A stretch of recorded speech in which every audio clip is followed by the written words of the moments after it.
Hola chicos y chicas, espero estén muy bien allí en sus casas, espero que estén gozando de buena salud, tanto ustedes como su familia.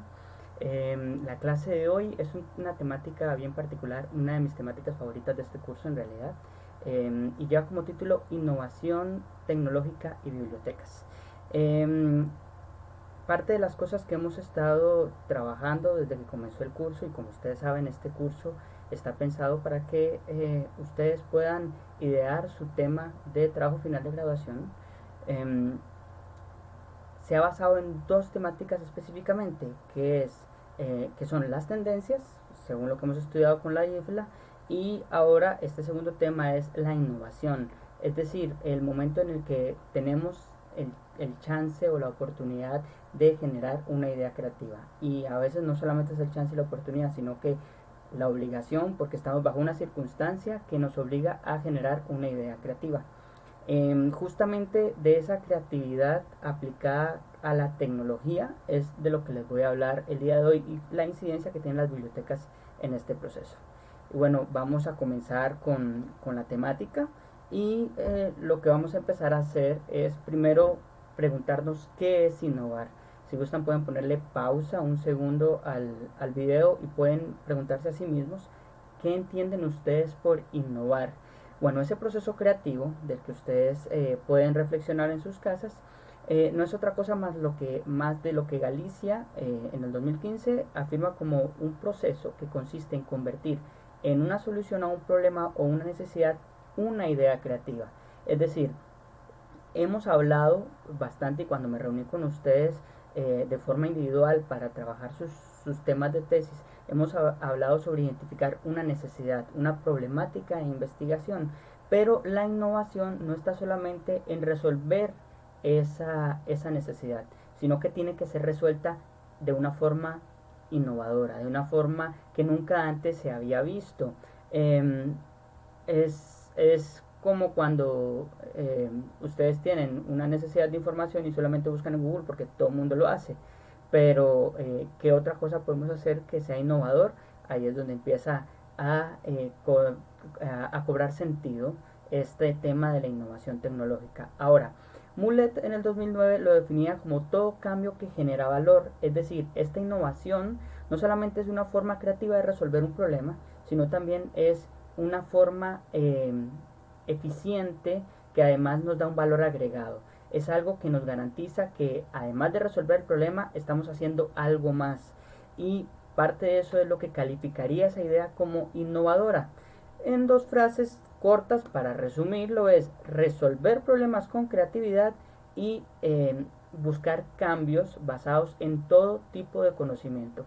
Este último es lo que la literatura sugiere como el repaso aunado eh, y además consciente de todo el conocimiento que nosotros ya tenemos y el conocimiento que podemos adquirir mediante un proceso de investigación. Sin embargo, las fases para innovar, porque a pesar de que no existe una receta, sí existen algunos modelos de innovación que podemos seguir, las vamos a ver más adelante y no quiero adelantarme al respecto.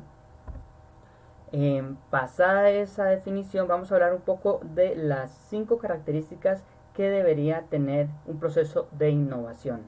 La primera de ellas es la ventaja relativa, es decir, nosotros deberíamos buscar que nuestra idea en comparación con las ideas que ya existen de ventaja, se venda como una idea que nos va a dar algo más, que va a ser funcional, que incluso va a mejorar algún proceso. La innovación está basada en mucho en mejorar una situación que ya tenemos o en resolver una necesidad o una problemática. La segunda característica que deberíamos tomar en cuenta es la compatibilidad. Y esta compatibilidad se refiere a la compatibilidad que tengamos con el público meta.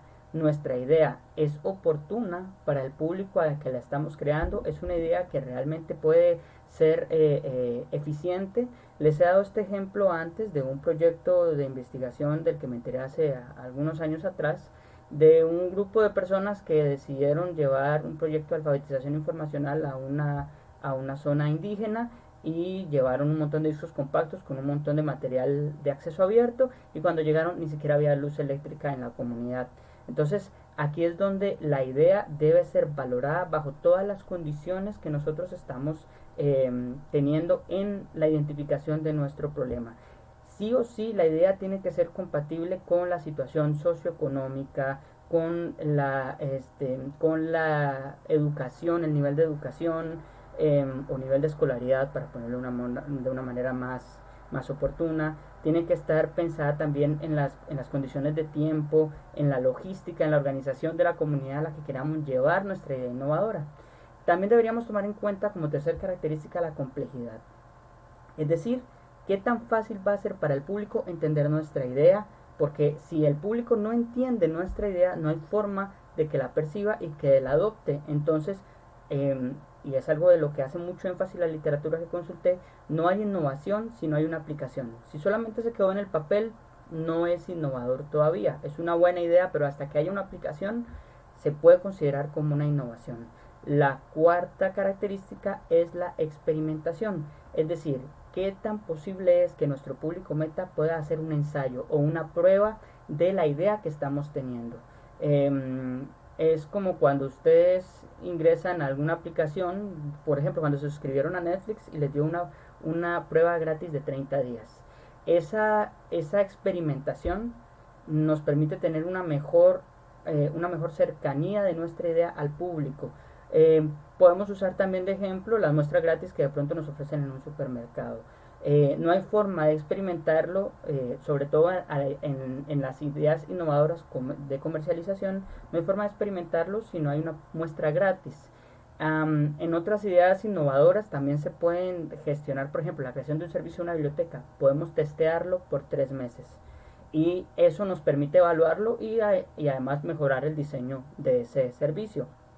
Y por último está la visibilidad, es decir, qué tan visibles son los beneficios que el público meta va a ganar con nuestra idea. Esto no tiene que ver tanto en promoción, sino en lo fácil que puede ser para el público meta identificar que va a ser ventajoso lo que nosotros estamos creando. Ahora, existen diferentes tipos de innovación porque aún no nos hemos adentrado a la innovación tecnológica. Esto que les acabo de comentar es innovación en todas sus formas, pero existen diferentes tipos de clasificaciones de la innovación. Galicia nos menciona una y Rodríguez hace 3 clasificaciones diferentes. Galicia en el 2015 nos habla que existe la innovación técnica, la innovación de servicios, la innovación de modelos de negocios, la innovación de diseño y la innovación social. Estas diferentes innovaciones están más que todo basadas en los procesos que puede tener una organización. Como verán, es decir, innovar la técnica de algún procedimiento o, por ejemplo, innovar el servicio que estamos brindándole a alguna de nuestras comunidades, o el modelo de negocio de la estrategia que estamos en el mercado, de diseño, de innovación social. Esas innovaciones esta clasificación está basada más que todo en procesos organizacionales. Ahora, Rodríguez en la primera clasificación nos habla de innovación tecnológica, que es la que vamos a estudiar en la clase de hoy, las innovaciones comerciales y las innovaciones organizacionales. Es decir, se habla de invenciones tecnológicas que por supuesto tiene que ver con algún cambio en el paradigma del uso de la tecnología, ya sea porque emergió debido a la aparición de un nuevo dispositivo o porque emergió gracias a la aparición de una nueva forma de interacción con la tecnología. Por ejemplo, lo que sucedió cuando nace el Internet y se populariza. ¿Qué sucede? Que cambia por completo nuestro estilo de consumo de información. Igual sucedió cuando entró en operaciones Facebook. Nos cambió por completo la forma en la que consumíamos datos en Internet. Mientras que la innovación comercial tiene que ver con el mercado y tiene que ver con las estrategias de negocios que podemos tener para ingresar al mercado, y las innovaciones organizacionales, como su nombre lo indica, tiene que ver con la estructura de una institución o una empresa en la que nosotros estemos trabajando. Sin embargo, Rodríguez también dice que existe una segunda clasificación que se divide en 2 únicamente, la rupturística y la incremental. La rupturística es aquella que está basado en algo completamente nuevo, una idea nunca vista, un artículo nunca antes inventado, mientras que la incremental se basa en la mejora de ideas ya existentes. Entonces, ¿existían los buscadores antes de Google? Sí, pero Google fue innovador porque cambió por completo la idea de la búsqueda de Internet a través de su algoritmo. Eso es innovador. Mientras que a nivel rupturístico, por ejemplo, podemos hablar de la primera computadora que existió, de escritorio, con un sistema operativo, con un mouse. Eso cambió por completo el paradigma porque no habíamos visto un dispositivo electrónico para interactuar como ese antes de la existencia de la computadora.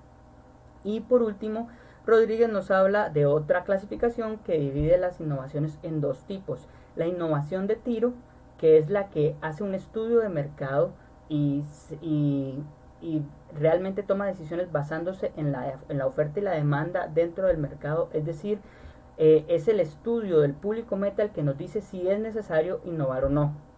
Y la segunda clasificación, la segunda tipo de innovación es la innovación de empuje, que es la que está independiente al mercado. Simplemente quiero buscar un cambio de paradigma para realizar un empuje completo, por eso el nombre, de la idea que tengo.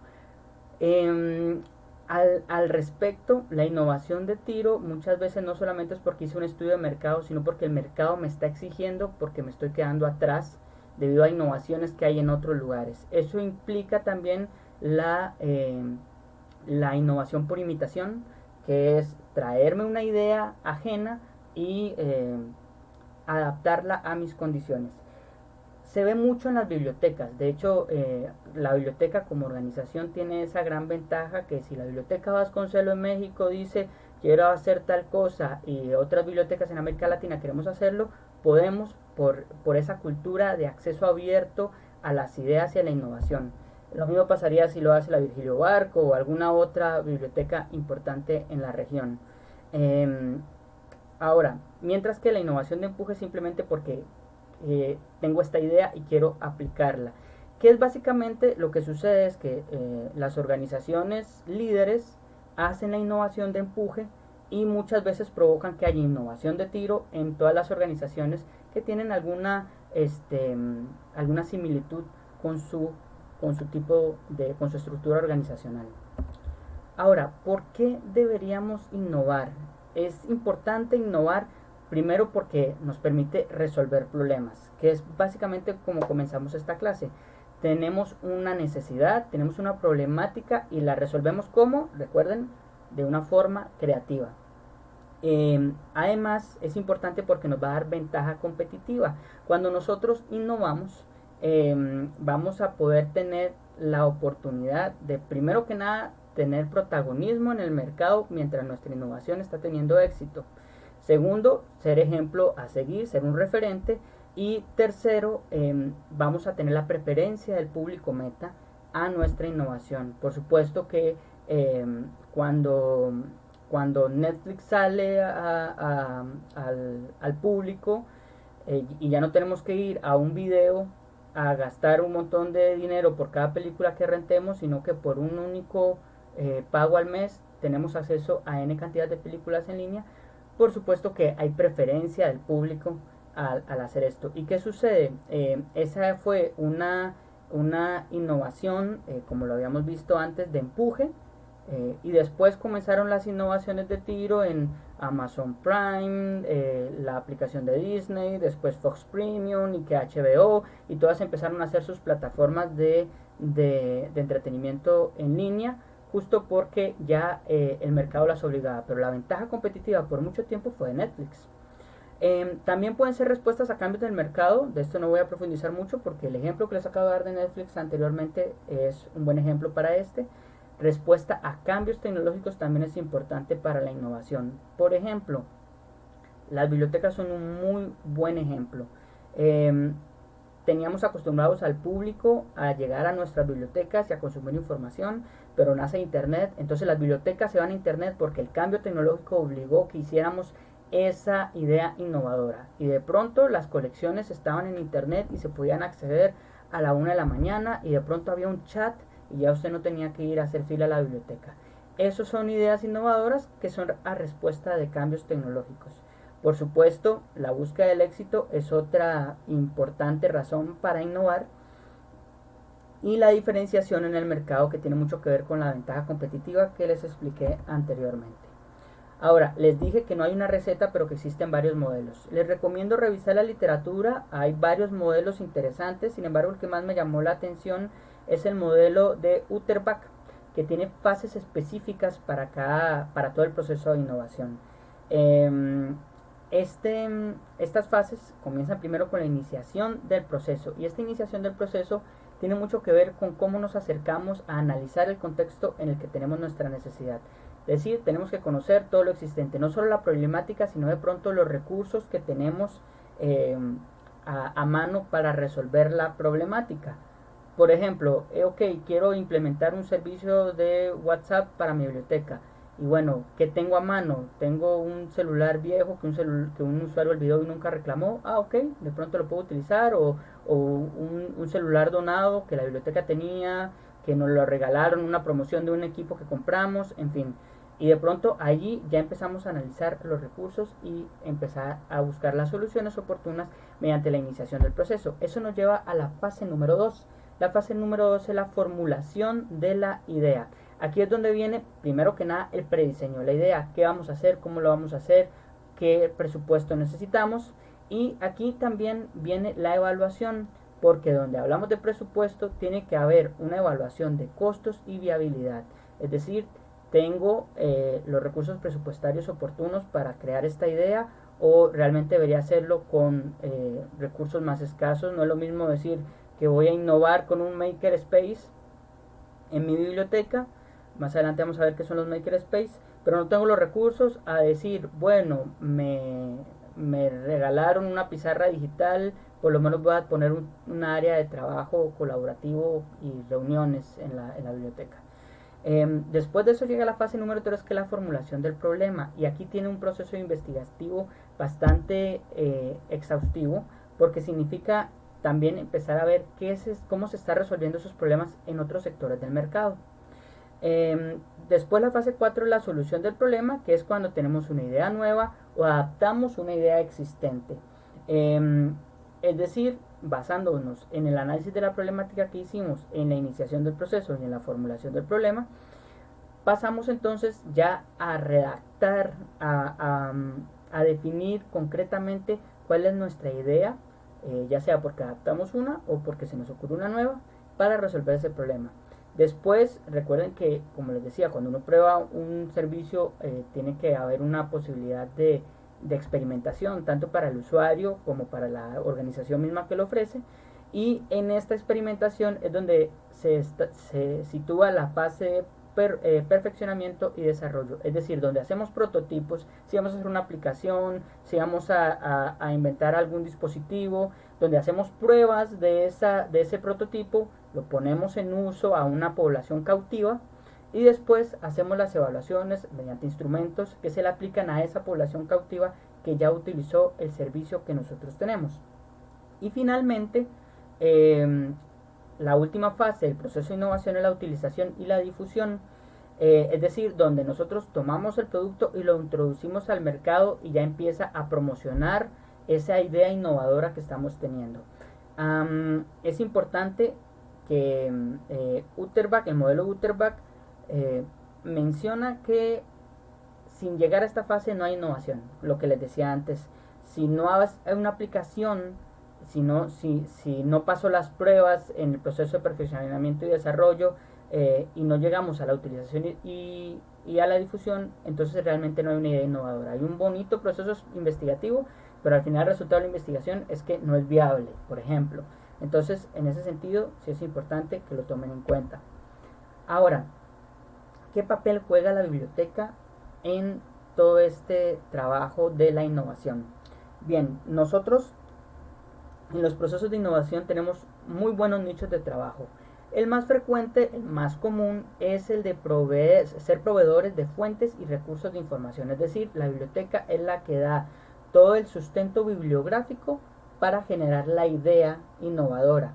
Sin embargo, también desde la biblioteca podemos liderar o participar en equipos interdisciplinarios de innovación. Es decir, dentro de la misma organización, de pronto es la biblioteca la que dice, tenemos esta idea y la vamos a aplicar. Conozco bibliotecas que con éxito han liderado equipos interdisciplinarios para la innovación y han podido desarrollar diferentes proyectos, tanto así que la biblioteca se convierte en una unidad de gestión de proyectos más que una simple facilitadora de colecciones bibliográficas. Otra de las tareas que podemos tener en el medio de la innovación es la alfabetización mediática e informacional. Cuando nosotros alfabetizamos a los usuarios de nuestra empresa, institución, comunidad, estos pueden tener ideas creativas mediante los procesos de alfabetización que están teniendo con nosotros. Más adelante vamos a descubrir que sobre todo en la innovación tecnológica es necesario tener habilidades y conocimientos de las TICs, y es por eso que la alfabetización mediática e informacional es una de las herramientas más exitosas en la participación de la biblioteca en los procesos de innovación. Después tenemos la mediación tecnológica. Esto va a depender de si dentro de nuestra organización es la biblioteca la que administra recursos tecnológicos. Entonces, por ejemplo, necesitamos portátiles para el proceso, para la idea que tenemos, y de pronto la biblioteca la que los tiene. Necesitamos equipo de videoconferencia y es en la biblioteca donde está. Necesitamos un videobin y algunas ideas adicionales para socializar nuestras ideas a nuestro grupo de trabajo, y es la biblioteca que lo tiene.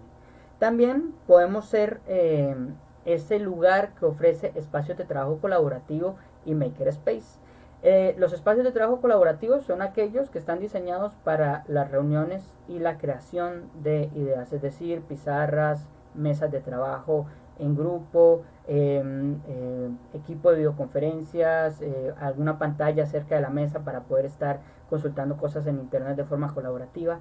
Y los makerspace tienen más que ver con la parte no solamente gerencial, que es todo lo que les acabo de hablar de trabajo colaborativo, sino con la parte de desarrollo, la de aplicación. Es decir, el makerspace te va a brindar herramientas para el prototipado de las ideas innovadoras que de pronto está teniendo.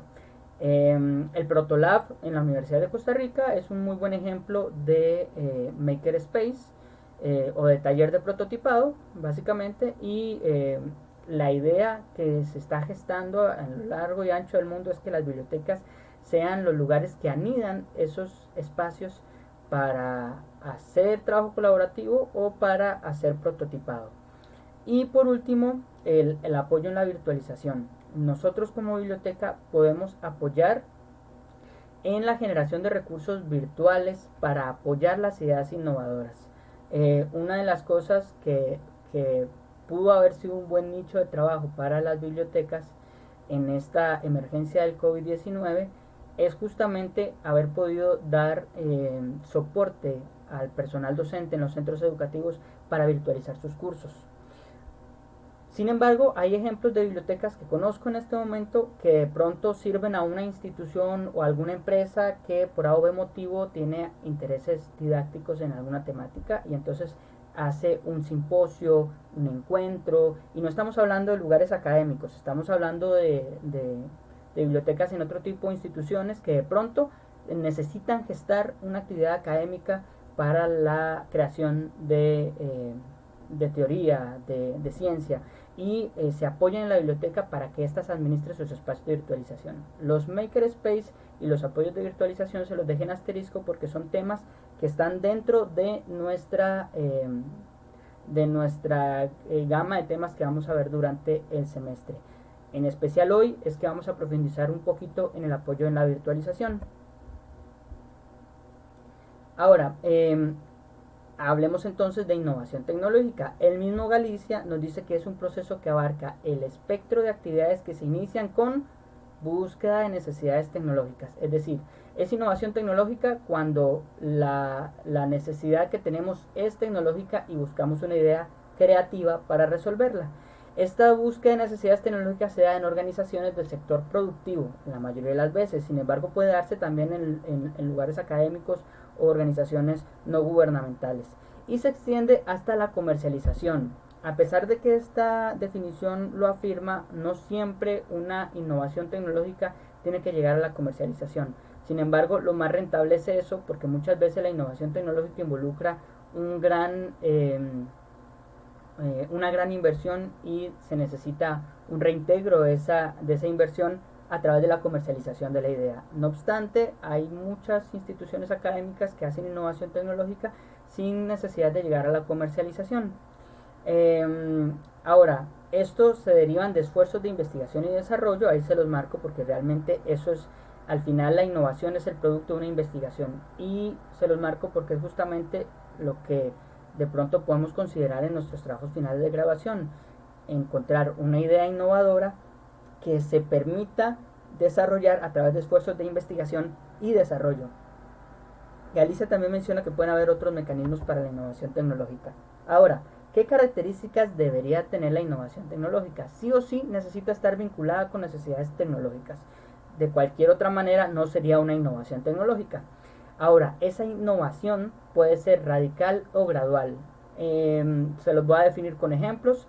Radical, la forma en la que de pronto pasamos de los celulares de ladrillito a de pronto tener un smartphone con conexión a internet, con correo electrónico, con posibilidad de descargar datos de manera constante. Lo que sucedió con Apple y el iPhone hace ya varios años fue un cambio radical en la innovación tecnológica, diferente a los cambios graduales que han sufrido las computadoras, que de pronto teníamos computadoras con los monitores anchos hacia atrás, y de pronto teníamos computadoras con pantallas planas. De pronto teníamos computadoras con teclados un poco más sensibles. Ya pasamos del mouse al touchpad, y después del touchpad de pronto descubrimos que había mouse para hacer dibujos vectoriales. Son cambios que no se presentaron todos de golpe, de forma radical, sino que fueron graduales. La innovación tecnológica también requiere un amplio conocimiento del estado del arte. Por eso es tan importante la construcción de un marco teórico para una investigación que busca la innovación. Tiene mayor incidencia en el factor económico porque ahora hay muchos sectores que dependen de la tecnología, e incluso verán más adelante cuando analicemos un poco el informe del PROSIC del 2019 que se considera un indicador de desarrollo y de éxito el hecho de manejar tecnologías dentro de la industria.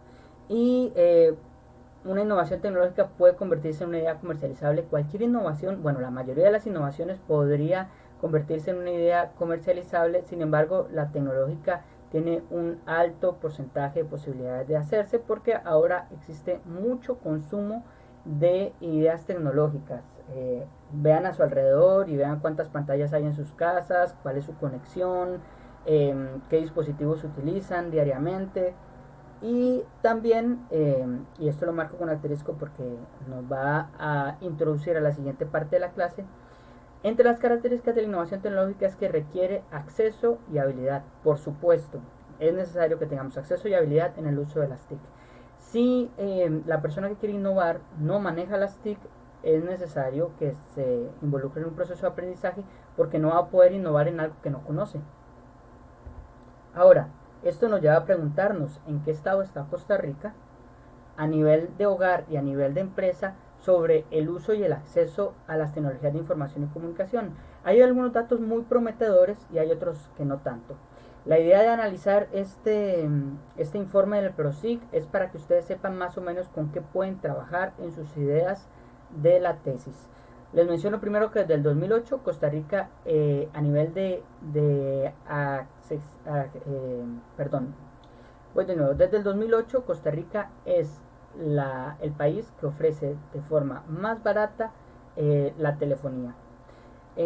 Esto ustedes me podrán decir, profe, pero yo he estado en México y por un plan de datos pagué tanto y aquí en Costa Rica pago esto otro, pero resulta que esta comparación no se hace de acuerdo a la cantidad de dinero invertido, sino que está basado en el índice de ingreso per cápita de la población costarricense. Es decir, el promedio de lo que cada uno de nosotros gana, de lo que puede ganar un tico en promedio, en comparación con lo que cobra el ICE, Movistar, Claro, por la telefonía. Desde el 2008 encabezamos como primer lugar en toda América como el país más barato para la telefonía.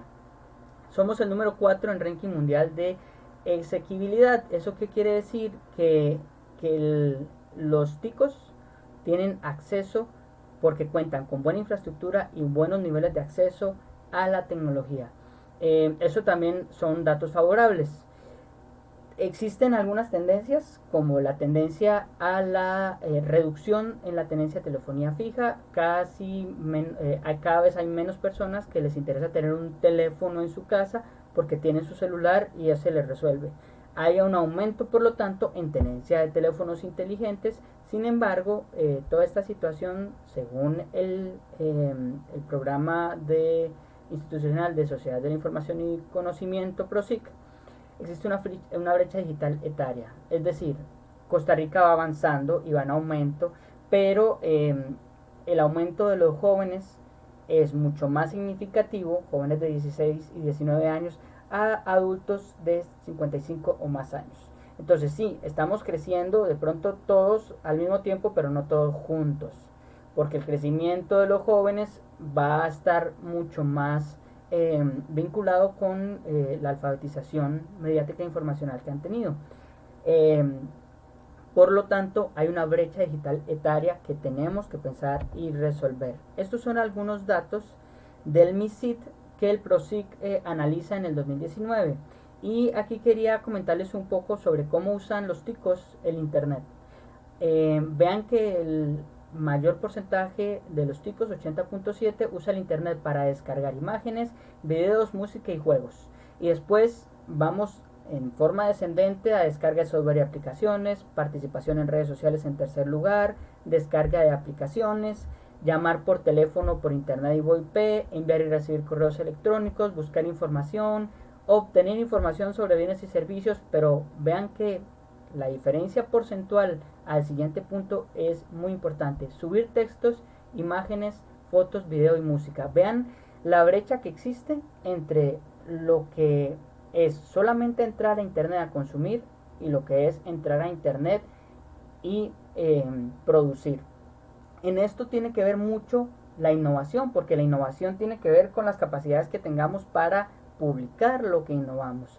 Y aquí el porcentaje es solamente de 51,5%. Les dejo ese gráfico para que reflexionen en casa al respecto. Aquí hay otros datos interesantes que extraje del informe.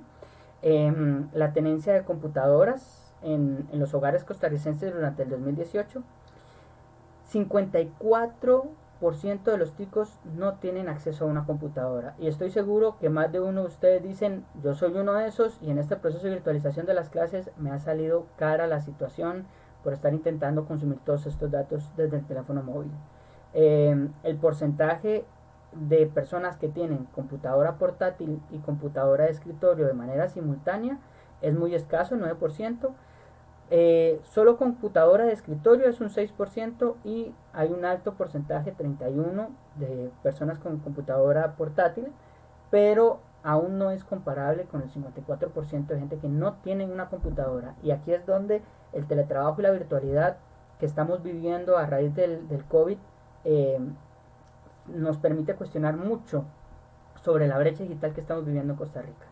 Y aquí me permito hacer una reflexión oportuna sobre lo que sucede en este país en este momento. No todo el mundo tiene acceso a convertir su vida a la virtualidad. No todo el mundo tiene la oportunidad, porque es caro. Es caro conseguir una computadora, es caro conseguir conexión a internet estable y además con una velocidad oportuna para realizar estas actividades. Y por lo tanto, simplemente irse a la casa y no salir a ninguna parte y pensar que podemos seguir estudiando y trabajando sin computadora en una situación como esta es imposible. Es indispensable que ataquemos la brecha y la reduzcamos para que en unas futuras circunstancias, ojalá no volvamos a tener que vivir algo como esto, pero en circunstancias parecidas podamos tener una participación diferente a nivel porcentual de nuestros compatriotas. Aquí tenemos un poco sobre lo que son los tipos de conexión a internet, y los datos vuelven a ser preocupantes. El 27% de los ticos durante el 2018 no tiene acceso a internet. Es muy probable que estos datos porcentuales no hayan cambiado mucho en 2 años, y esto vuelve a ser un problema. ¿Cómo participo en la virtualidad de las clases si no tengo conexión? Por dispositivos móviles existe un 26%, por fibra óptica solo un 6, ¿verdad? La fibra óptica ya son palabras mayores. Por cable coaxial, que es lo más frecuente, es 28% y solamente un 13% por teléfono fijo. Ahora, ese fue el estado actual de nuestros hogares costarricenses. ¿Cómo estamos en acceso a las TIC en el sector productivo? Y después de analizar estos dos escenarios, la pregunta sería, ¿cómo podemos innovar desde Costa Rica si las circunstancias tecnológicas son estas? Bueno, en el sector productivo también hay un panorama alentador al principio del informe. Somos el segundo lugar en Latinoamérica en el índice de ecosistema de aplicaciones. ¿Qué significa? Que tenemos potencial de desarrollo y utilización de aplicaciones. Costa Rica es vanguardista en la creación de aplicaciones, en el desarrollo de aplicaciones. Incluso para los que son gamers, se habrán enterado que Costa Rica ha participado en el desarrollo de videojuegos también.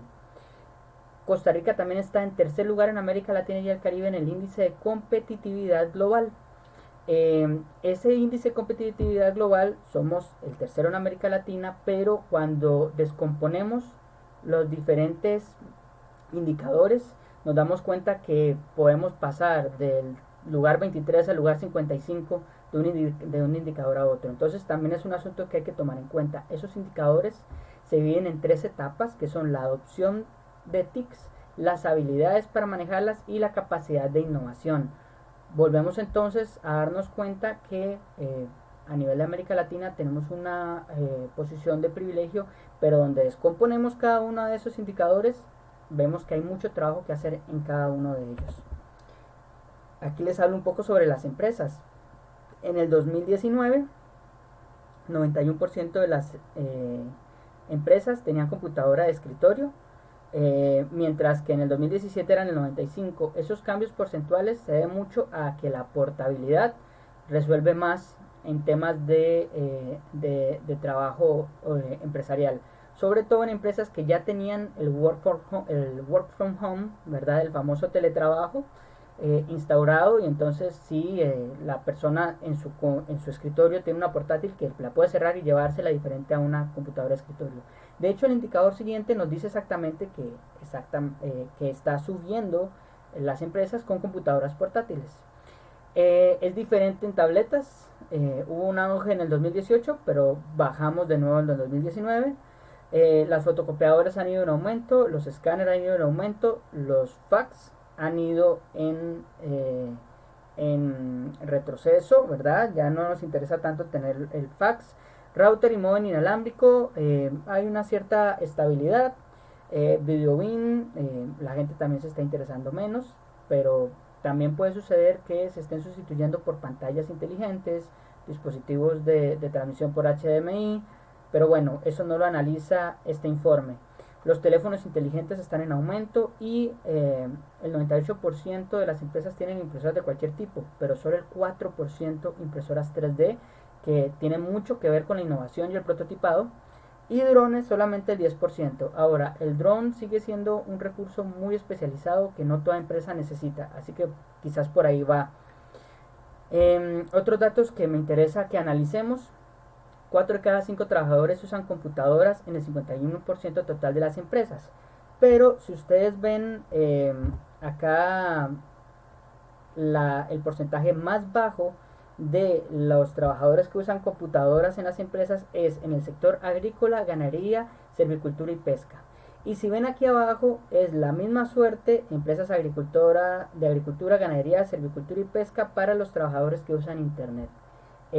Y si bien es cierto, muchas de las labores que se realizan allí no necesitan de pronto internet, pero si alguno de ustedes estudia ciencias agroalimentarias, no me deja mentir de que la automatización de procesos es cada vez más frecuente en la agricultura, sensores para medir la humedad, para los cultivos, los drones para hacer trabajo de campo y de investigación, en fin. Entonces esto nos puede denotar una brecha de uso y acceso de computadoras e internet. Ahora, ¿qué pasa con las velocidades de conexión? Que también es oportuno. Y aquí también algunos de ustedes se verán identificados cuando se encuentren en alguno de estos sectores. Menos de 2 megabytes, hay un porcentaje muy mínimo, menos del 2%. 13%, 2 megabytes o menos de 6. entre 6 y 10 megabytes el 8,6 y el fuerte está entre los 10 megabytes y los 50. Hay una cúpula que tiene acceso a 50 o a 100 megabytes. Sin embargo, o sea, a pesar de que solo es un 2% de empresas que tienen una conexión menor a los 2 megabytes por segundo, realmente aquí hay una cúpula que podríamos buscar la manera de distribuir esa mejor conexión en las empresas. Sin embargo, podría decirse que aún tenemos una situación favorable, mejorable, pero no es preocupante en el sentido que la mayoría de nuestras empresas tienen una velocidad de conexión oportuna para el trabajo. Bueno, que va a depender mucho de las tareas que desarrollen, pero podríamos llegar de pronto a esa conclusión. Ahora, el teletrabajo, que de todos modos era un tema que íbamos a analizar en el curso antes de que supiera que íbamos a hacerlo vía virtual. Según los problemas percibidos por teletrabajo, han cambiado del 2017 al 2019, la falta de conectividad se ha reducido, pero ha aumentado la poca claridad en el reglamento laboral. Y aquí es donde ustedes dicen, de pronto me siento identificado porque no entiendo las instrucciones de los profesores, no entiendo la instrucción de la universidad respecto a tal o cual otra situación. Las limitaciones tecnológicas se han reducido, los problemas de control de horas de trabajo se han reducido, sin embargo, sí sucede que la gente trabaja por más tiempo. Y aquí nos vamos a la reducción de menor productividad, la gente se está haciendo más productiva, y a la escasa capacidad técnica de los empleados, es decir, nos estamos acercando más a tener las capacidades para realizar trabajo remoto. Y para ir finalizando este análisis de las empresas, contarles un poco que en redes sociales el Facebook tuvo un incremento del 2018 y un leve descenso en el 2019, y el WhatsApp ha ido en aumento. Cada vez más empresas trabajan grupos de coordinación en el WhatsApp y les permite tener una comunicación más abierta con sus allegados. Las empresas están promocionándose cada vez más en Instagram, en YouTube. Están viendo LinkedIn como un nicho de trabajo para buscar empleadores, y también hay una buena un buen promedio de trabajo con Twitter, contrario a Pinterest y Snapchat, que realmente son redes sociales que no están tan adscritas a las personas, a los grupos etarios que actualmente son la fuerza obrera del país. Ahora, todo esto es hablando de la innovación tecnológica, pero les conté que uno de los detalles dentro de la innovación tecnológica en el que podemos participar como bibliotecas es en la tendencia a la virtualización, y nosotros podemos dar alfabetización mediática, mediación tecnológica, soporte para la creación de entornos virtuales. Desde la biblioteca se puede gestionar una intranet, un repositorio, que terminan siendo espacios donde los empleados y la organización puede trabajar y virtualizar sus procesos. Esta virtualización, como les digo, para la biblioteca, esta virtualización no solo para la biblioteca, sino para las organizaciones que se han decidido a virtualizar y que ahora con el COVID han tenido que virtualizar, nos involucra primero que nada trabajo remoto. Es decir, tenemos que buscar que nuestras actividades dentro de nuestra empresa u organización podamos replicarlas en casa de forma satisfactoria. Para los que tienen puestos que tienen que ver con el uso de tecnología y ofimática es muy sencillo. Para los que operan maquinaria, para los que trabajan en agricultura, los que trabajan en limpieza, de pronto ya no es tan sencillo la virtualidad. También la virtualización está buscando que las organizaciones y empresas ofrezcan servicios sincrónicos y asincrónicos, como el chat, el correo electrónico. De eso no voy a profundizar mucho porque ustedes, después de 4 años de bibliotecología, han escuchado mucho sobre servicios sincrónicos y asincrónicos. Después también están los espacios colaborativos virtuales, y aquí es donde trabajan las intranet, los repositorios, los foros de discusión en línea, las plataformas de videoconferencia, y todas ellas son cosas que necesitan las organizaciones para poder virtualizarse. Plataformas de interacción, como sistemas de bases de datos donde todos puedan trabajar en la información que está contenida en el servidor desde cualquier parte del mundo. Y por supuesto esto involucra también virtualidad en la educación, porque muchas organizaciones y empresas se preocupan también por seguir actualizando profesionalmente a sus colaboradores. Sin embargo, esto también afecta los modelos de educación formal, universidad, colegio, escuela. Y por supuesto, qué mejor ejemplo que hablar todo lo que está pasando con el COVID-19. Ahora, ¿qué papel juega la biblioteca en toda esta virtualización? Nuevamente somos proveedores de fuentes y recursos de información, la clásica, ¿verdad? Y nuevamente podemos ayudar en la alfabetización mediática e informacional, que si bien es cierto, no es la vieja confiable, ¿verdad?, de la biblioteca, pero sí es algo que ya hemos estado haciendo desde ya una década o más. Desde hace 2 décadas. Me parece que la alfabetización mediática e informacional, vamos a ver, no, es la alfabetización informacional la que tiene más de 2 décadas. La alfabetización mediática e informacional sí tiene un poquito de menos tiempo. Sin embargo, aquí saltan a la mesa otras 3 posibilidades de interacción o participación de la biblioteca, que es el préstamo de espacios de conexión, cuando por ejemplo los colaboradores no tienen un lugar para trabajar en casa, pero pueden ir a la biblioteca de su comunidad y les prestan una sala de trabajo colaborativo, con una pantalla, con mesas de trabajo, con conexión a internet. Los cubículos de estudio, que tienen las mismas funciones que el trabajo colaborativo, pero para trabajo individual, y acceso a redes inalámbricas y conexiones. También podemos apoyar la oferta de servicios en línea.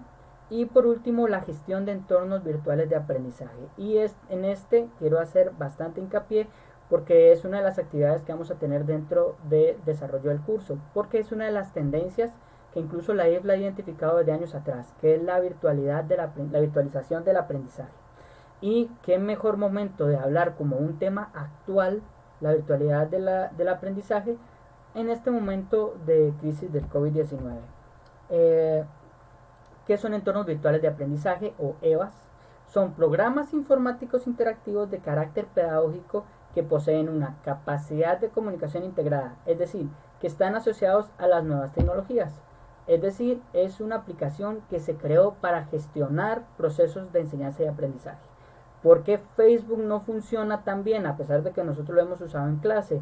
Porque está hecho para la promoción y para el entretenimiento, pero yo no les puedo dejar una tarea en Facebook y que caduque en cierto tiempo, ni que Facebook tenga un revisor automático como si lo tiene mediación. Por eso es que es importante saber que los EVA, que son los que tenemos que usar como entornos virtuales de aprendizaje, son software que ya están hechos para eso y son los que nos van a resolver la necesidad de virtualización de la educación. Ahora, ¿qué características tienen estos entornos virtuales de aprendizaje?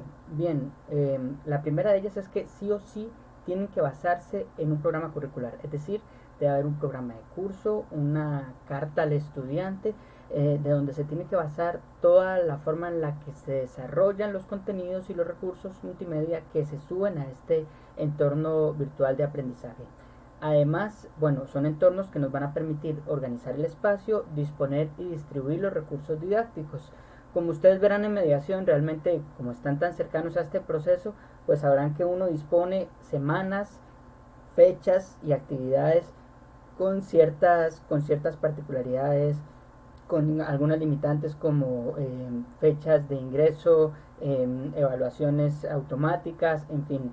Poseen determinadas condiciones físicas y temporales, posibilitan y favorecen el aprendizaje y se basan en el principio de aprendizaje colaborativo.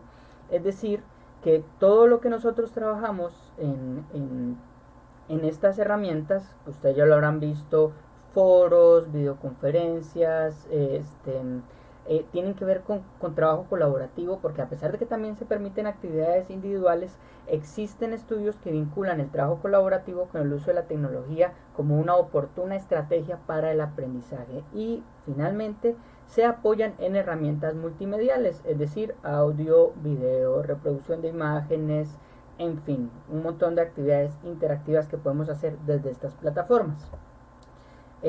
Ahora, ¿qué elementos indispensables deberían tener? Bueno, debería tener una infraestructura, como les dije anteriormente, debe tener un currículo, es decir, debe estar basado en un programa, Debe haber una planificación del proceso de aprendizaje, no es simplemente subir un montón de materiales sin ninguna estrategia didáctica por detrás, debe tener recursos de aprendizaje. Lo que quiere decir es que no vamos a subir cualquier material porque sí, sino que tienen que ser materiales que estén involucrados en mejorar los procesos de enseñanza y aprendizaje. Debe tener estrategias de comunicación. Ahí ustedes ven que, por ejemplo, mediación virtual tiene el correo electrónico y que algunos profesores usamos otros lineamientos, por ejemplo, el caso de este servidor, que uso el WhatsApp para mantenerme en comunicación con ustedes. Y evaluación de los aprendizajes, es decir, estructuras en donde yo pueda decir aprobado o reprobado. Bien, estos son algunos ejemplos de software y aplicaciones para crear entornos virtuales de educación. Moodle, usted ya está muy familiarizados con él, es el que hace posible mediación virtual. De ese no vamos a trabajar mucho en el curso porque realmente ya ustedes lo conocen. Es modo del que vamos a hacer algunos ejercicios, pronto les voy a dar las indicaciones de qué vamos a hacer con él. Y BSCW, que es otra opción interesante, lo pueden investigar si quieren, pero por el momento nos vamos a concentrar en Edmodo. Eso sería todo para esta clase de hoy. Les agradezco mucho por la atención y espero que podamos vernos pronto. Hasta luego.